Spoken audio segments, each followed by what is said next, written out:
Hi mga kapatid sa Panginoon, kumusta kayo? Ah, Inaanyayahan ko po kayong pakinggan ang awiting Huwag Kang Matakot ngayong Lunes na po, ah, sa 6 p.m. ng gabi.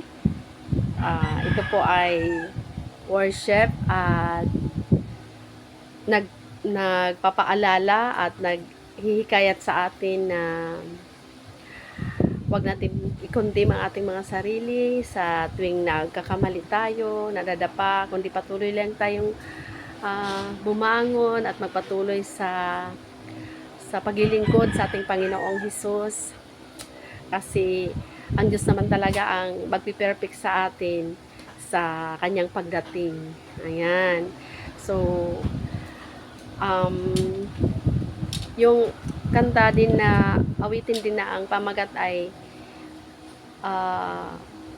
ikaw lang ang hadi is wari-waray song. um, Pakinggan po ninyo at mayroon po siyang Tagalog version, ikaw lamang ang hari.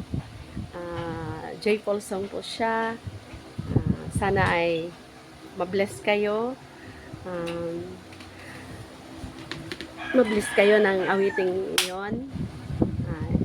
Happy Sunday sa inyong lahat. God bless. Amen.